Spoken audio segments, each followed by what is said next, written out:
Hello everyone, Shri IAS academy में आपका स्वागत है। जैसा कि आप जानते हैं कि श्री आईएएस एकेडमी ने कई सारी बुक सीरीज को लॉन्च किया है और उसी बुक सीरीज के अंतर्गत हम एम लक्ष्मीकांत की बुक सीरीज कंप्लीट कर रहे थे और एम लक्ष्मीकांत की बुक सीरीज में ऑलरेडी हमारे 3 पार्ट आ चुके हैं। ये हमारा पार्ट 4 है। इसमें हम देखेंगे 1909 से लेकर 1947 तक की कहानी। ठीक, तो चलिए शुरू करते हैं।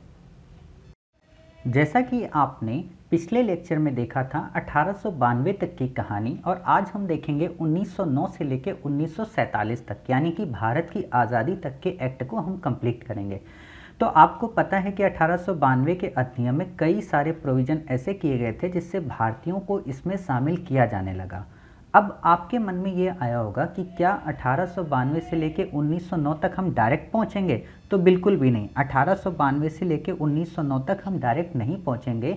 हम इसकी स्टोरी को एक डायरेक्ट वे में देखेंगे। जैसे आपको पता होना चाहिए कि इसी समय क्या था, 1892 के बाद कई सारे भारतीय नरमपंथी जिनको कहा जाता है वो लोग पॉलिटी में, राष्ट्रीय आंदोलन में अपनी मुख्य भूमिका निभाने लगते हैं, लेकिन उनके विचारों से गरमपंथी नाराज हो जाते हैं। गरमपंथी के अंतर्गत आपने 3 नाम सुने होंगे, लाल बाल पाल यानी कि लाला लाजपत राय, बाल गंगाधर तिलक और बिपिन चंद्र पाल। ठीक, इन्होंने ये कहा कि भाई साहब, आप ऐसे जो नीतियां बनवाते हो ना, ऐसी ब्रिटिश सरकार नहीं मानेगी। आप एक काम करो, इनके साथ एक उग्रवादी बिहेवियर करो, यानी कि अपनी मांगों में एक तरीके का जोश लाओ और इनसे ज़बरदस्ती मांगे अपनी मनवाओ। इसी चीज़ को उसी समय के गवर्नर लॉर्ड कर्जन देख रहे थे और उन्होंने ये देखा कि बंगाल एक राजनीति का सबसे बड़ा केंद्र बनता जा रहा है, तो इस बंगाल की राजनीतिक केंद्रीकरण को समाप्त करने के लिए बंगाल का विभाजन कर दो।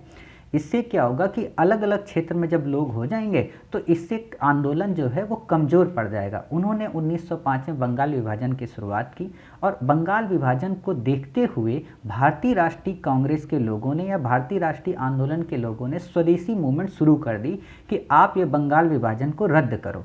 तो होता क्या, बंगाल विभाजन तो रद्द होता है 1911 के टाइम पीरियड पे, बट है क्या कि यहाँ से क्या होता है कि कांग्रेस में एक अलग नेतृत्व आने लगता है जिसको आप उग्रवादी कहते हो। और 1905, 1906, 1907 के कई अधिवेशन ऐसे होते हैं जिनमें उग्रवादी और नरमपंथियों के बीच मतभेद उत्पन्न होता है और उग्रवादियों को इससे अलग कर दिया जाता है। जैसा कि आप 1907 का सूरत संकट देखते हो।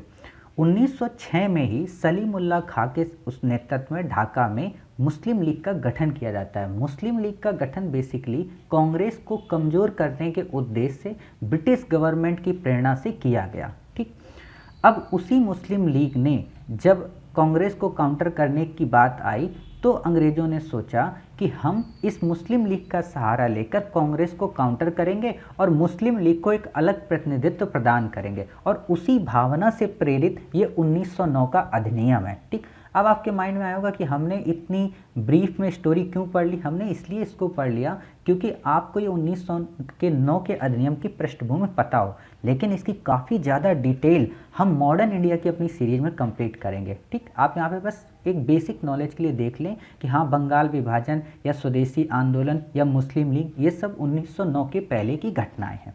तो जैसा कि आपके सामने दिख रहा है, Indian council act 1909, This act is also known as Morley-Minto reforms, was the then Secretary of State for India and Lord Minto was then Viceroy of India। कहने का मतलब इस अधिनियम को मार्ले मिंटो सुधार के नाम से जाना जाता है, जिसमें जो मार्ले महोदय हैं वो भारत के राज सचिव हैं और जो मिंटो हैं वो उस समय के वायसराय हैं।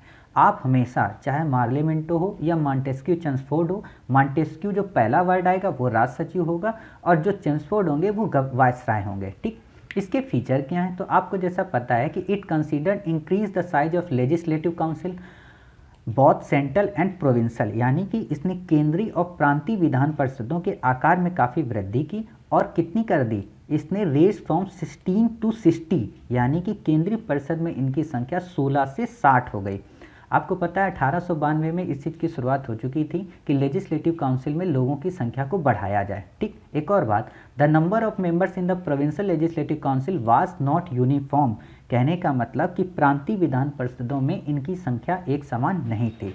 सेकेंड क्या है? It retained official majority in the central legislative council but allowed the provincial legislative council to have non official majority. कहने का मतलब कि केंद्रीय परिषद में सरकारी बहुमत को तो बनाए रखा गया, लेकिन प्रांतीय परिषदों में गैर सरकारी सदस्यों के बहुमत को प्रायोरिटी प्रदान की गई कि आप प्रांतीय लेवल पे गैर सरकारी सदस्य बहुमत में आ सकते हैं, लेकिन केंद्रीय लेवल पे नहीं। क्यों? क्योंकि अगर केंद्रीय लेवल पे आ जाओगे तो वो स्वराज की मांग कर लेंगे। तीसरा है it enlarged the deliberative function of the legislative council at both the levels. कहने का मतलब कि इसने दोनों स्तर पर विधान परिषदों के कार्यों के दायरे को बढ़ाया। जैसे क्या किया, इसने कहा कि आप सप्लीमेंट्री क्वेश्चन पूछ सकते हो, move resolution on the budget and so on, कि आप अनुपूरक प्रश्न पूछो, बजट पर संकल्प रखो, ये सारी चीज़ें हम आपको और देते हैं। चौथा है it provided for the first time association of Indians with the executive council of the viceroy and governors. इसने पहली बार ये कहा कि भारतीय एसोसिएशन के माध्यम से वायसराय के एग्जीक्यूटिव काउंसिल में अपना नेतृत्व प्रोवाइड कर सकते हैं। जैसे कि पहले वो व्यक्ति कौन थे, Satyendra Prasad Sinha became the first Indian to join the viceroy executive council. He was appointed as the law member. पहले जो मेंबर थे वो सत्येंद्र प्रसाद सिन्हा थे। आप यहाँ पे कंफ्यूज मत होना, सत्येंद्र प्रसाद सिन्हा ये अलग हैं और सच्चिदानंद सिन्हा अलग हैं। क्लियर? सच्चिदानंद सिन्हा को अस्थायी अध्यक्ष बनाया गया था जब संविधान सभा बनी थी, और ये सत्येंद्र प्रसाद सिन्हा है। ये लॉ मेंबर के रूप में या विधि सदस्य के रूप में इनको अपॉइंट किया गया। पांचवा पॉइंट है it introduce a system of communal representation for Muslim bye accepting the concept of separate electorate. पृथक निर्वाचन के तहत इसमें एक सांप्रदायिक प्रतिनिधित्व को प्रदान किया गया जो कि मुसलमानों के लिए था। पृथक निर्वाचन का क्या मतलब होता है? पृथक निर्वाचन का ये मतलब होता है कि मुस्लिम मेंबर को केवल मुस्लिम वोटर्स ही चुनेंगे। समझ गए? यानी कि अब आप सोचो, जब मुस्लिम मेंबर को मुस्लिम वोटर ही चुनेंगे तो मुस्लिम मेंबर एब्सोल्यूट जीतेगा ही। ठीक, तो thus the act legalise communalism and Lord Minto came to the known to be as the father of communal electorate. इस जो एक्ट है इसने भारत में सांप्रदायिकता के बीज को बो दिया। इसी कारण लॉर्ड मिंटो को फादर ऑफ कम्युनल इलेक्टोरेट कहा जाता है। और आप देखोगे ये प्रक्रिया धीरे धीरे करके ये बीज वृक्ष बनता है और फल के रूप में 1947 में भारत का विभाजन को दर्शाता है। और भी कई सारे कारण थे सांप्रदायिकता के। जब हम मॉडर्न इंडिया कंप्लीट करेंगे तो काफ़ी डिटेल में पढ़ेंगे कि क्या सांप्रदायिकता को लेकर केवल ब्रिटेन की गवर्नमेंट जिम्मेदार थी, या मुस्लिम लीग जिम्मेदार थी, या मोहम्मद अली जिन्ना जिम्मेदार थे, या भारतीय राष्ट्रीय आंदोलन के नेता भी जिम्मेदार थे। तो हम काफ़ी डेप्थ में इस चीज़ को पढ़ेंगे और इसकी वर्तमान से प्रासंगिकता को भी रिलेट करेंगे। 6 पॉइंट है it also provided for the separate representation of presidency corporation, chamber of commerce, universities and जमींदार। इसने presidency corporation, chamber of commerce, विश्वविद्यालय और जमींदारों के लिए भी अलग प्रतिनिधित्व का प्रावधान किया। जैसे मुसलमानों के लिए किया वैसे इन लोगों के लिए किया। फिर है इसी के 10 साल के बाद एक नया अधिनियम आता है जिसे government of India act of 1990 कहते हैं। अब ये आया क्यों, इसके पहले की क्या स्टोरी है, तो आप देखोगे इसके पहले 1911 में दिल्ली दरबार होता है, उसके बाद कामागाटा मारू प्रकरण होता है, उसके बाद फर्स्ट वर्ल्ड वॉर की शुरुआत होती है, फिर आप देखोगे रॉलेट एक्ट का विरोध होता है और जलियांवाला बाग हत्याकांड होता है। साथ ही गांधी के द्वारा कई सारे आंदोलन शुरू किए जा चुके होते हैं, चाहे चंपारण हो, चाहे खेड़ा हो, चाहे अहमदाबाद मिल मजदूर हो। तो उसी दिशा में होम रूल लीग आंदोलन जो शुरू हुआ था उसको लेकर ये लोग डिमांड कर रहे थे कि हमें आप उत्तरदायी सरकार दो। जैसा कि 1905 में स्वराज, स्वदेशी और बहिष्कार की बात की गई थी, तो वही ये लोग डिमांड कर रहे हैं। बट गवर्नमेंट ने कहा कि हम आपको ग्रेजुअल रूप से रिस्पॉन्सिबल गवर्नमेंट देंगे, तुरंत नहीं देंगे। क्यों? इनका यह मानना था कि आप अभी इतने योग्य नहीं हो कि आप सरकार को चला सको, तो इसलिए हम धीरे धीरे करके आपको देंगे। और उसी दिशा में ये पहला एक्ट था। समझ गए? भारतीयों को उत्तरदायित्व शासन देने की दिशा में ये पहला एक्ट आया, 1919 का अधिनियम। The government of India act 1919 was the thus enacted which came into force in 1921। आया तो था 1919 में, बट ये 1921 में लागू हुआ, जिसे मॉन्टेस्क्यू चेम्सफोर्ड रिफॉर्म के नाम से भी जाना जाता है। मैंने आपको बताया जो मॉन्टेस्क्यू थे वो सेक्रेटरी थे और जो चेम्सफोर्ड थे वो वायसराय ऑफ इंडिया थे। देखते हैं इसके फीचर क्या हैं, काफ़ी इंपॉर्टेंट है, यूपीएससी इस पर कई बार क्वेश्चन पूछ चुकी है इसके फीचर्स को लेके। तो वो फीचर पे कौन से क्वेश्चन पूछी और आगे कौन से क्वेश्चन पूछे जा सकते हैं उस पर भी हम ध्यान देंगे।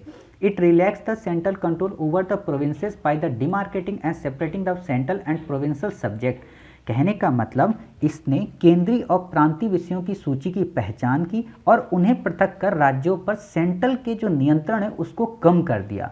The central and provincial legislative were authorise to make law on और their respective list of subjects.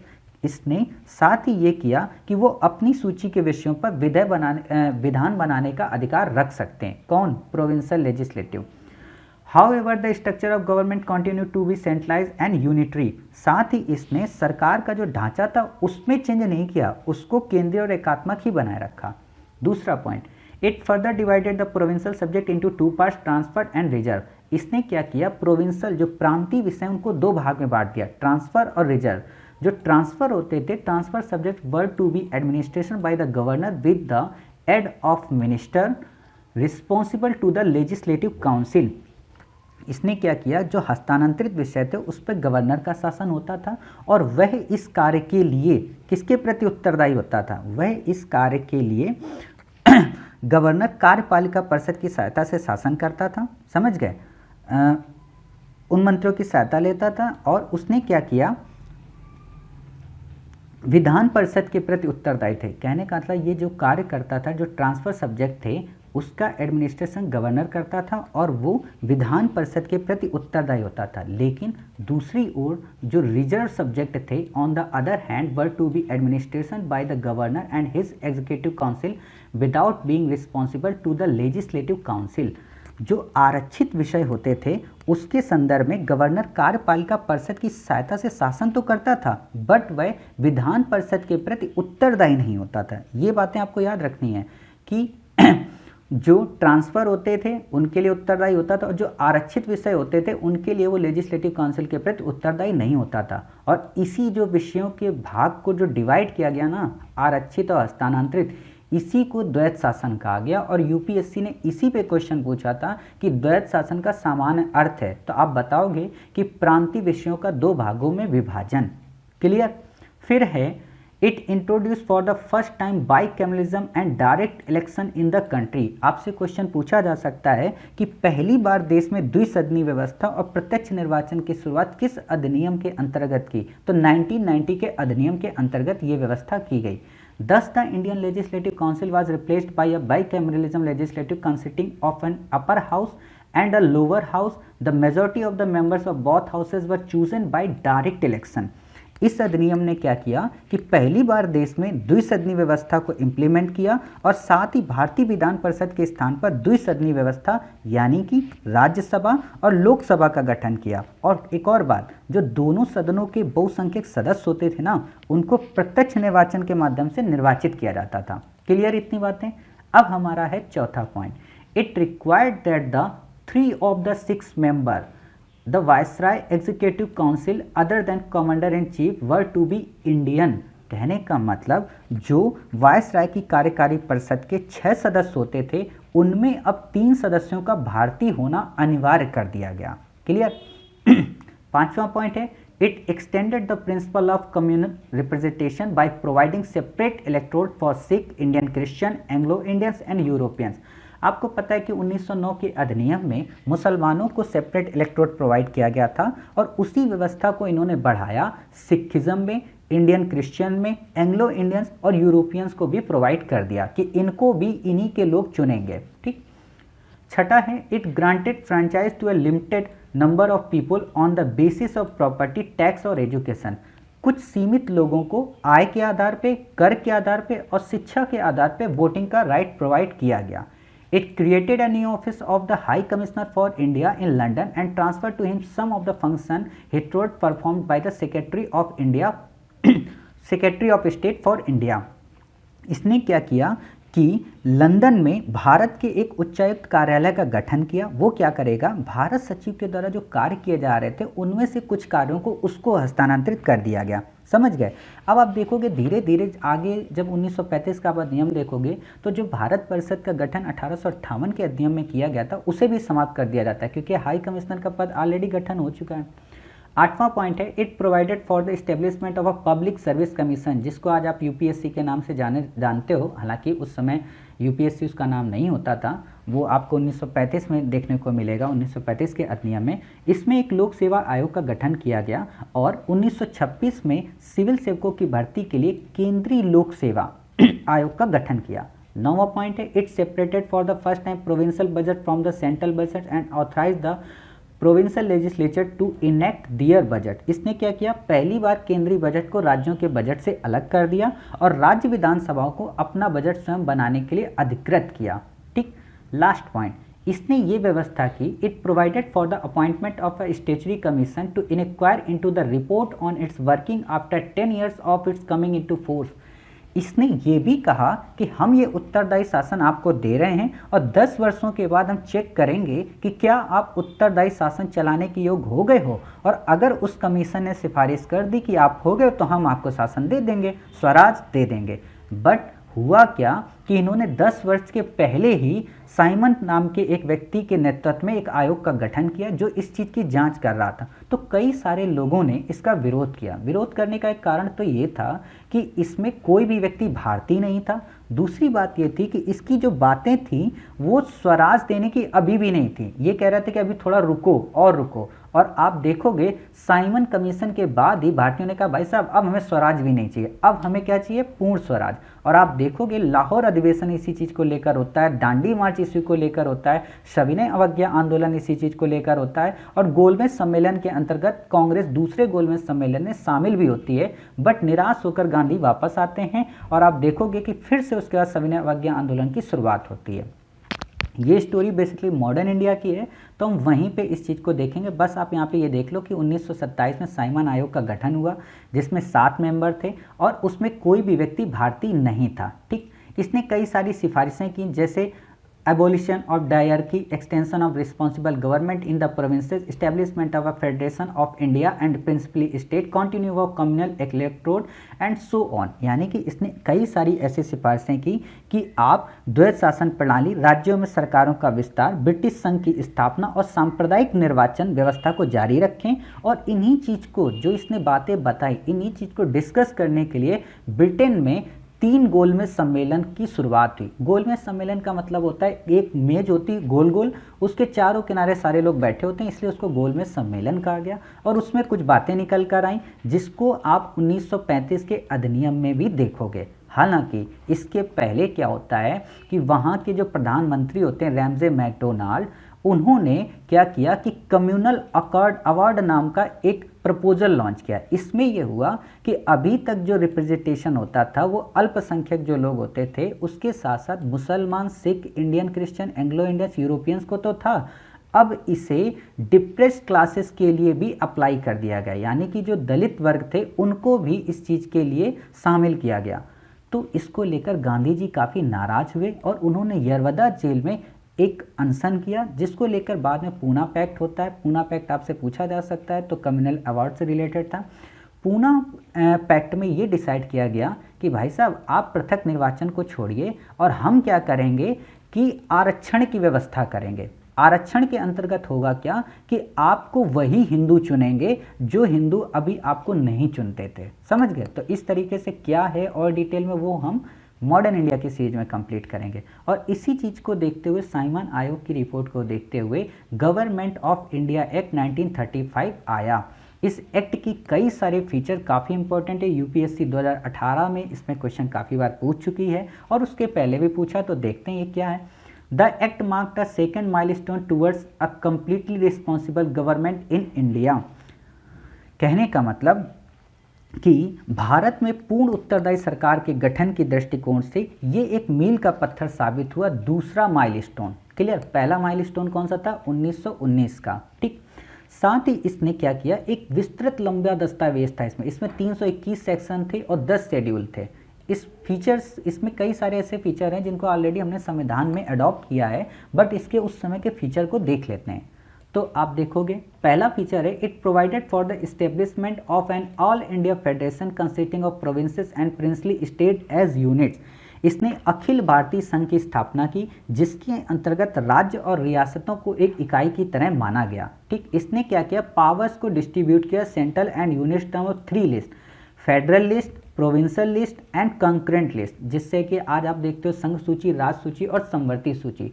UPSC ने इसमें एक बार क्वेश्चन पूछा कि जो अवशिष्ट शक्तियां थी वो किसके अंतर्गत थी। 2018 में एक क्वेश्चन आया प्रीलिम में, residuary powers were given to the viceroy, तो अवशिष्ट शक्तियां वायसराय के अंतर्गत थी। ठीक, दूसरा पॉइंट है it abolish dyarchy in the provinces and introduce provincial autonomy in its place, इसने प्रांतों की जो दैत्य शासन व्यवस्था थी उसको समाप्त कर दिया और वहां पे स्वायत्तता लागू कर दी, प्रांतीय स्वायत्तता, यानी कि अब प्रांत के लोग अपने अकॉर्डिंग रूल्स एंड रेगुलेशन बना सकते हैं।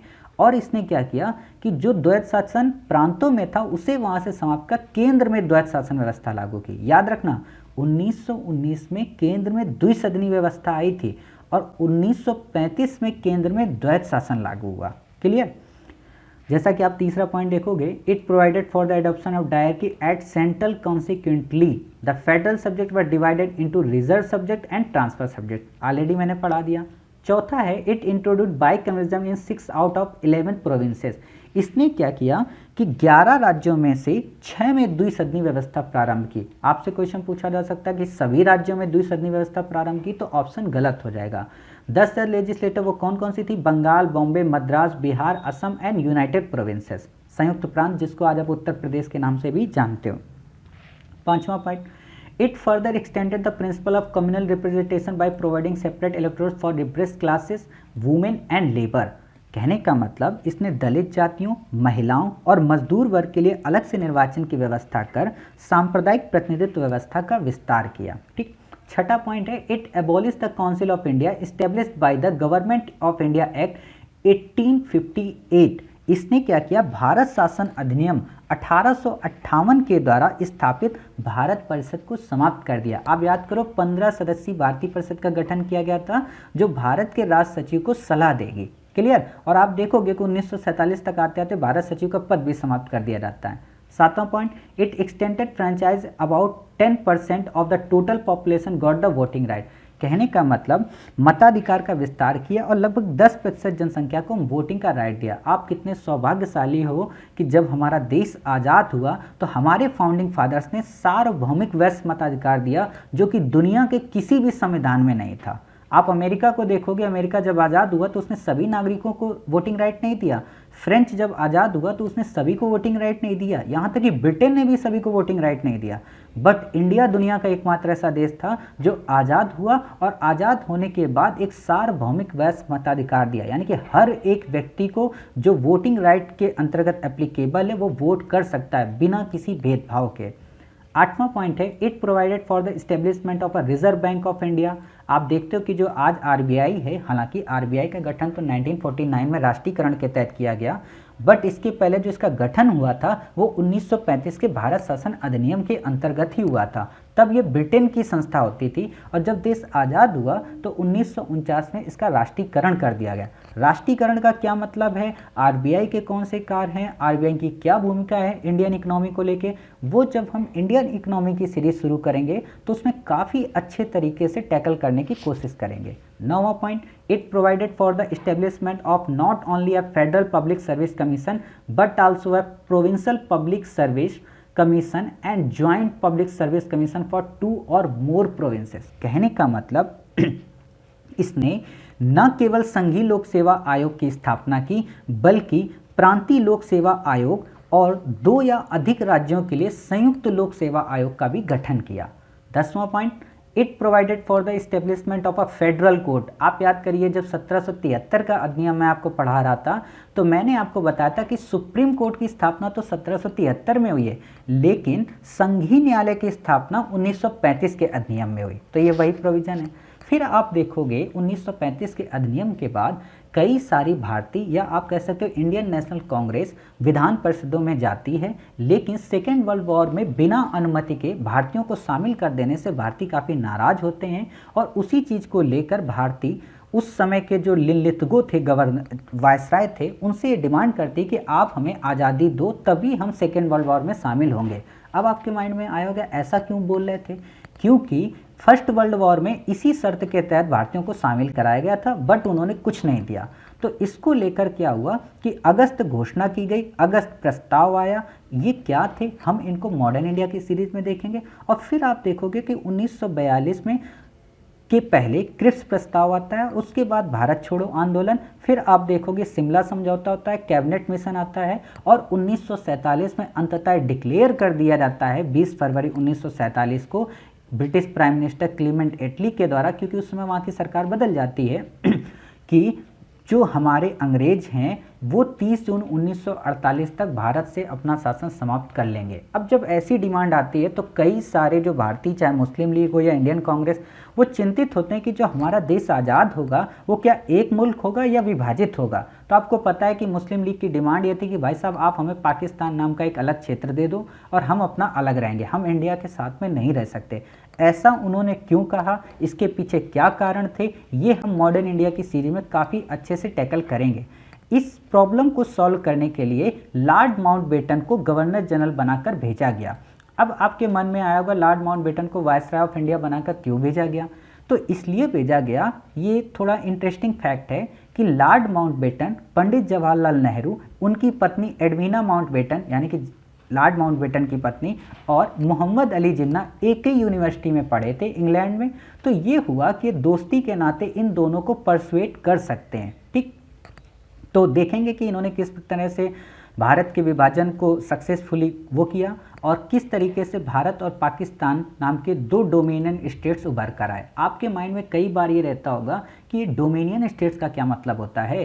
डोमिनियन स्टेट्स का ये मतलब होता है कि जब तक वहाँ का संविधान नहीं बन जाता तब तक जो औपनिवेशिक राज्य था या जो उस पर शासन चला रहा था उसी के संविधान के अकॉर्डिंग रूल किया जाएगा, और जिस दिन उसका संविधान बन जाएगा वो डोमिनियन समाप्त हो जाएगा। समझ गए। तो डोमिनियन का सिंपल सा मतलब यही होता है कि जब तक उस देश का मूल संविधान ना बन जाए तब तक जो शासन कर रहा था पहले से उसके शासन तक संचालन करना। ठीक, आप देखोगे 1947 का जब एक्ट आता है तो इसमें कई सारे ऐसे फीचर होते हैं जो भारत को संप्रभु बना देते हैं या भारत से ब्रिटिश रूल को समाप्त कर देते हैं। तो इनको हम एक बार स्पीड में देख लेते हैं। ये इतना वैसे इंपॉर्टेंट है नहीं, लेकिन इसके एक दो फीचर हैं जो काफ़ी इंपॉर्टेंट हो सकते हैं। जैसा कि आप देखोगे कि 1935 के अधिनियम में भारत परिषद को समाप्त कर दिया जाता है। तो हो सकता है आपसे क्वेश्चन ये पूछ ले कि भारत सचिव के पद को 1935 में समाप्त किया गया, तो गलत हो जाएगा। इसे बेसिकली कब समाप्त किया गया, 1947 के अधिनियम में। तो चलिए देखते हैं इसके कौन कौन से फीचर थे। पहला फीचर है, it ended the British rule in India and declared India as an independent and sovereign state from August 15, 1947।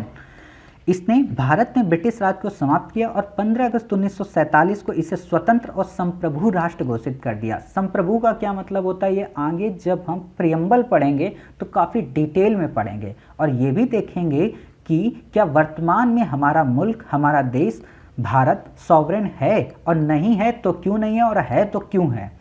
It provided for the partition of India and creation of two independent dominions of India and Pakistan। आपको clear पता है कि दो ऐसे dominion states का गठन किया गया, इंडिया और पाकिस्तान का, to secede from the British Commonwealth. वो चाहे तो ब्रिटिश कॉमनवेल्थ से स्वतंत्र हो सकते। कॉमनवेल्थ का मतलब एक तरीके से ये कह सकते हो, जब अंग्रेजों को लगा कि हम सारे देश हमारे यहाँ से आज़ाद हो जा रहे हैं तो क्यों ना हम इनसे ये कहें कि भाई साहब आप आज़ाद तो हो जा रहे हो लेकिन हमसे संबंध विच्छेद मत करना, आप हमारे साथ बने रहना। कहने का मतलब हम सब एक ही भाई हैं। भाई किस बात के भाई, जब आप हमारे ऊपर शोषण किए हो तो हम भाई किस बात के। तो ये कहते हैं आप हम लोग एक साथ रहेंगे कॉमनवेल्थ के रूप में, इसीलिए इसे कॉमनवेल्थ कहा जाता है। और आपको पता होना चाहिए कॉमनवेल्थ जो गेम्स होते हैं उनमें वही देश पार्टिसिपेट करते हैं जो ब्रिटेन के कभी ना कभी उपनिवेश रहे हैं।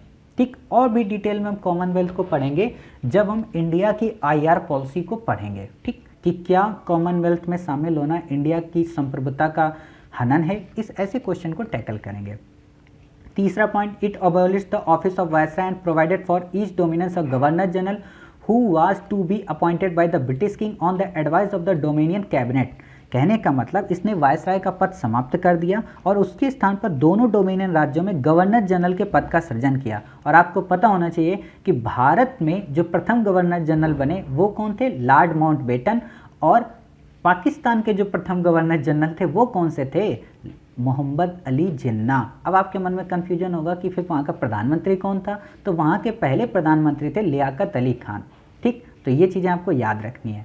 चौथा है, it empower the constitute assembly of the two dominance for frame and adopt any constitution for their respective nation and to repeal any act of the British parliament including the independence act itself. यानी कि इसने दोनों dominion राज्यों में संविधान सभाओं को अपने देशों का संविधान बनाने और उसके लिए किसी भी देश के संविधान को अपनाने की शक्ति दी कि आप जरूरी नहीं कि ब्रिटेन के संविधान को अडॉप्ट करो, आप अमेरिका के संविधान के फीचर ले सकते हो, आप फ्रेंच के ले सकते हो, आप साउथ अफ्रीका के ले सकते हो, आप कनाडा के ले सकते हो, आप कई सारे देशों के फीचर्स को अडॉप्ट कर सकते हो। साथ ही सभाओं को ये भी शक्ति दी गई कि वे चाहें तो ब्रिटिश के कानून को इम्प्लीमेंट करें या माने या तो उन्हें छोड़ दें। क्लियर। पांचवा है, it empower the constitution assembly of both and dominance to legislate for the respective territories till the new constitution were drafted and enforced. कहने का मतलब इसने क्या किया कि दोनों डोमिनियन राज्यों की संविधान सभा को यह भी पावर दी कि आप नए संविधान के निर्माण व कार्यान्वित होने तक अपने अपने संबंधित क्षेत्रों के लिए विधानसभा बना सकते हैं। ठीक। It abolished the office of Secretary of State for India and transferred his function to the Secretary of State for Commonwealth Affairs. इसने ब्रिटेन में राज सचिव के पद को समाप्त कर दिया और सभी शक्तियां राष्ट्र मामलों के राज सचिव को स्थानांतरित कर दी। It proclaimed the lapse of British paramountcy over the Indian princely state and treaty relation with tribal areas from August 15, 1947. इसने 15 अगस्त 1947 से भारतीय रियासतों पर ब्रिटिश संप्रभुता की समाप्ति की घोषणा कर दी और इसके साथ ही क्या किया, इसने जो ट्राइबल एरियाज थे ना वहाँ से भी ब्रिटिश हस्तक्षेप को समाप्त कर दिया। और आपको एक मज़े की बात बताएं, जब आप फ्रीडम एट मिडनाइट बुक पढ़ते हो तो वहाँ पे एक जगह जिक्र आता है कि भारत को यहाँ आज़ादी तो दे दी गई, पैरामाउंसी समाप्त हो गई, बट कुछ समय के लिए फिर से उनको पैरामाउंसी मिल गई थी। वो बेसिकली उन्होंने अपनी बुक में लिखा, लॉर्ड माउंटबेटन ने, विलियम लॉरेन लेपियर ने लिखा है। तो आप जब पढ़ेंगे तो वहाँ पे एक ये इंटरेस्टिंग फैक्ट मिलेगा कि कुछ समय के लिए भारतीयों से शासन फिर चला गया था, बट वो किसी की पब्लिक नहीं हुआ। ठीक। 8वां पॉइंट है, it granted freedom to the Indian princely state either to join the dominion of India और डोमिनेशन ऑफ पाकिस्तान और टू द रिमेन इंडिपेंडेंट। कहने का मतलब भारतीय रियासतों को स्वतंत्रता दी गई कि वो चाहे तो भारत में शामिल हो या पाकिस्तान में शामिल हो, या फिर वो स्वतंत्र रह सकती हैं। बट आपको पता है कि हमारे यहाँ के जो फाउंडिंग फादर्स थे सरदार वल्लभ भाई पटेल, उनको ये चीज़ें मंजूर नहीं थी। उन्होंने कहा कि भाई साहब हम तो सारी रियासतें शामिल करके ही रहेंगे, और 562 रियासतों को उन्होंने शामिल करने का प्रण ठान लिया। इसीलिए आप देखोगे एक भारत श्रेष्ठ भारत उन्हीं के तहत कृत संकल्पित माना जाता है। 9वां point, it provided for the governance of each of the dominance and provinces by the Government Act of 1935 till the new constitution were framed. इसने ये भी कहा कि नया संविधान बनने तक प्रत्येक डोमिनियन शासन संचालित करने के लिए 1935 के अधिनियम की मदद ले सकता है। It deprived the British monarchy of this right to veto bill और ask for reservation। कहने का मतलब आप देखोगे ना, धीरे धीरे ब्रिटेन की पावर समाप्त होने लगती है। ब्रिटिश शासक को विधेयकों पर मताधिकार और उन्हें स्वीकृत करने का अधिकार से भी वंचित कर दिया जाता है। ठीक। गवर्नर जनरल ऑफ इंडिया आप देखोगे, it designated the governor general of India and the provincial governors as constitutional head of the state. इसने ये भी किया कि भारत के गवर्नर जनरल और प्रांतीय गवर्नर को राज्यों का संवैधानिक प्रमुख नियुक्त किया जाए। It drop the title of emperor of India from the royal titles of the king of England. इसने शाही उपाधि से भारत के सम्राट जैसे शब्द को ही समाप्त कर दिया। क्यों समाप्त इसलिए कर दिया ना, क्योंकि भारत तो अब आज़ाद हो गया, अब थोड़ा ना ब्रिटेन की महारानी का इसमें राज्य है। और last point, it discontinued the appointment to civil service and reservation of post by the secretary of state for India. The member of the civil services appointed from before August 15, 1947 would continue to enjoy all benefits that they were entitled to till that time. इसने भारत के राज सचिव द्वारा civil सेवा में नियुक्तियां करने और पदों में आरक्षण करने की प्रणाली को समाप्त कर दिया। साथ ही इसने क्या किया, 15 अगस्त 1947 के पूर्व के सिविल सेवा कर्मचारियों को वही सुविधाएं दी जो पहले उन्हें प्राप्त थी। और लास्ट में, at the stroke of midnight 15 August 1947 the British rule came to an end and power was transferred to the to new dominion independent dominion India and Pakistan. आपको पता है कि मध्य रात्रि को पंडित जवाहरलाल नेहरू का आपको काफ़ी अच्छा वो उनका वक्तव्य है, आप सुनिएगा कभी भी। तो इस तरीके से देश आज़ाद हुआ 14 से 15 अगस्त को। और अभी आपको पता होना चाहिए, अभी कंट्रोवर्सी क्रिएट हुई थी कि पाकिस्तान को 14 अगस्त को मनाना चाहिए अपना 15 अगस्त, या 15 अगस्त को 15 आज़ादी दिवस मनाना चाहिए। खैर वो हम पढ़ेंगे करंट अफेयर्स में। तो इस तरीके से आप देखते हो यहाँ से इनकी समाप्ति होती है और एक संविधान सभा के तहत भारत में संविधान के निर्माण की प्रोसेस स्टार्ट होती है। ठीक, तो अब हम अपने अगले टॉपिक में ये देखेंगे कि किस तरह से भारत में संविधान का निर्माण हुआ और बेसिकली अब हमारी पॉलिटी स्टार्ट होती है। ये हिस्ट्री का पार्ट था, अब हमारी पॉलिटी स्टार्ट होगी और हम देखेंगे कैसे आगे संविधान सभा का निर्माण होता है। आप देखोगे जो अंतरिम सरकार बनी थी 1946 में, जो विधानसभा के लोगों के द्वारा नियुक्त होकर आए थे, तो उसमें पंडित जवाहरलाल नेहरू का क्या रोल था, सरदार वल्लभ भाई पटेल का क्या रोल था, राजेंद्र प्रसाद क्या थे। ये पीसीएस में पूछा जाता है, यूपीएससी में अभी तक इसने ऐसे क्वेश्चन पूछे नहीं है, पहले पूछता था, फिर भी हम देख लेते हैं। Jawaharlal Nehru vice president of the council external affairs and Commonwealth relation, यानी कि जवाहरलाल नेहरू के परिषद के उपाध्यक्ष और राष्ट्रमंडल सदस्य तथा विदेशी मामलों के रूप में नियुक्त किया गया। सरदार वल्लभ भाई पटेल को गृह मंत्रालय सूचना प्रसारण दिया गया। Rajendra Prasad food and agriculture में थे। जॉन मैथाई को industry and supplies, Jagjivan Ram को लेबर, सरदार बलदेव को डिफेंस, सीएच बाबा को work, mines and power, Liaquat Ali Khan finance. काफ़ी इंपॉर्टेंट है, क्यों? क्योंकि इनको इसीलिए भेजा गया था कि भाई साहब आप बजट को रोक दोगे तो मुस्लिम लीग को फायदा होता रहेगा, इसीलिए बाद में आप देखोगे इनको फाइनेंस मिनिस्ट्री से त्याग दे देते हैं और यहाँ पे दूसरे व्यक्ति को फाइनेंस मिनिस्टर बनाया जाता है। वो कौन होते हैं? आपको याद होगा, संगम शेट्टी। और एक मजे की बात कि भारत में पहला जो बजट था वो इन्हीं के नेतृत्व में पास किया गया था। ठीक, फिर आप देखोगे क्या नाम है, Abdul Rab Nishtar post and air, Aruna Asaf Ali railway and transport, C Rajagopalachari education को लेकर। और आप देखोगे जब आज़ाद होता है भारत उस समय मौलाना अबुल कलाम आज़ाद को एजुकेशन मिनिस्टर बनाया जाता है। I H Chundrigar commerce, Ghazanfar Ali Khan health, ठीक, और जोगिंदर नाथ मंडल लॉ के लिए। फिर आप देखोगे लॉ के लिए किसको बनाया जाता है? आपको याद होगा बाबा साहब भीमराव अंबेडकर को। डॉक्टर भीमराव अंबेडकर लॉ के लिए बनते हैं, ये अलग है जब आप स्वतंत्र भारत का पहला मंत्रिमंडल देखोगे। जगजीवन राम लेबर मिनिस्ट्री के अंतर्गत, सरदार बलदेव सिंह डिफेंस, राजकुमारी अमृता कौर हेल्थ और सीएच बाबा कॉमर्स और Rafi Ahmed Kidwai communication, doctor Shyama Prasad Mukherjee industry and supplies, question पूछा जा सकता है, मोदी जी के फेवरेट हैं, V N Gadgil works, mines and power. तो इस तरीके से हमने अपना देखा। अब अगले पार्ट में हम ये देखेंगे पार्ट 5 में कि संविधान का निर्माण कैसे शुरू हुआ, कैसे संविधान बना, कैसे प्रियम्बल आई और कैसे भारत का संविधान आज भी गतिमान है। ठीक, तो मिलते हैं अगले वीडियो में, तब तक अपना ख्याल रखिए और स्वस्थ रहिए।